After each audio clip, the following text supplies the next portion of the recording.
प्रकरणामुळे राज्यभरात चर्चा होते।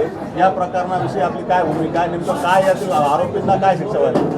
नाही, संतोष देशमुखांची जी हत्या झाली ती संतोष देशमुखांची हत्या अत्यंत घृण पद्धतीनं झालेली आहे। माणुसकीला काळिंबा फासणारी ती हत्या झालेली आहे आणि म्हणून आमचं म्हणणं आहे की फाशीच्या खाली कुठलीही शिक्षा आरोपींना नाही झाली पाहिजे आणि त्याच्यातले जे दोषी आरोपी आहेत, खरे आरोपी आहेत, त्या खरे आरोपी शासनाने निश्चित करून त्यांच्यावरती फाशीची शिक्षेसाठी फास्ट ट्रॅकवरती हा खटला चालवला पाहिजे। या प्रकरणानंतर धनंजय मुंडेंनी देखील आरोपींना फाशी द्यावी अशी मागणी केली आहे। मात्र कुठेतरी धनंजय मुंडेंना टार्गेट केलं जातं का रस्त्यावर फिरू दिलं जाणार नाही असं बोललं जातं, असे जाहीर भाषणं केले जात आहेत। दुसरीकडे सुरेश धसाने एक नवीन घोषणा या परभणीमध्ये केलेली आहे की ते दोघं नवीन पर्व ते दोघं आणि त्यांचा समाज सुद्धा सहवास कसं वाटतं? नाही, आता माझं म्हणणं आहे की धनंजय मुंडेंना टार्गेट करण्याचा जो प्रयत्न चालू आहे तो व्यक्तिगत स्वार्थापोटी चालू आहे।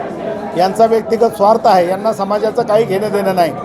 यामध्ये ते फक्त समाजाला ओढण्याचा प्रयत्न चालू आहे आणि समाजाला ओढण्याचा प्रयत्न चालू आहे म्हणूनच आम्हाला त्यामध्ये उतरावं लागलं आहे की कसल्याही परिस्थितीमध्ये दोन समाजामध्ये द्वेष निर्माण होता कामा नये आणि एका व्यक्तीला टार्गेट करून संपवण्याचा प्रयत्न चालू आहे ते बंद झालं पाहिजे असं आमचं म्हणणं आहे।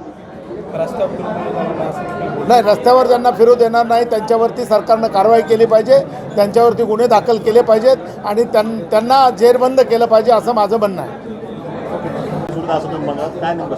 नाही, असं आहे की बीड जिल्ह्यातले हे 3-4 काही टगे आहेत, मी टगे म्हणतो आता, जे लोकप्रतिनिधी नाहीत ते आता टगे बनलेले आहेत, ते या जिल्ह्याचा ठेका त्यांनी घेतल्यासारखं बोलत आहेत आणि जिल्ह्यामध्ये वातावरण दूषित करण्याचा प्रयत्न त्यांनी चालवलेला आहे। जातीय द्वेष निर्माण करण्याचा प्रयत्न केला आहे। त्यांचे व्यक्तिगत द्वेष आहेत ते आता जातीय द्वेषामध्ये त्याचं रूपांतर करत आहेत। त्याच्या विरोधामध्ये आम्ही आंदोलन करू। आता हे जर नाही थांबलं तर त्यांच्या विरोधात आम्ही आंदोलन करू की त्यांनी त्यांचं जे व्यक्तिगत द्वेष आहेत ते व्यक्तिगत राजकारण त्यांनी करत बसावं। या जिल्ह्याला त्यांनी राजकारणामध्ये आणू नये आणि धनंजय मुंडेवरती जे बेछूट आरोप चालवलेले आहेत ते बेछूट आरोप त्यांनी बंद केले पाहिजेत। तिघाचे नावं सांगितले मी मीडियामध्ये सांगितले। या प्रकारावर कुठेतरी जातीय तेढ निर्माण करण्याचा हो, मी म्हणतो की जातीय तेढ आणि जातीय द्वेष निर्माण करण्याचा प्रयत्न होतोय आणि हे बीड जिल्ह्याला न परवडणारी गोष्ट आहे।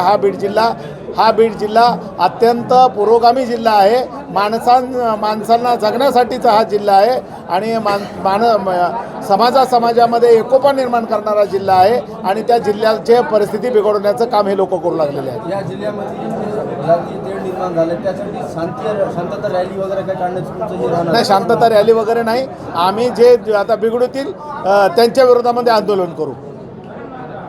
ओके।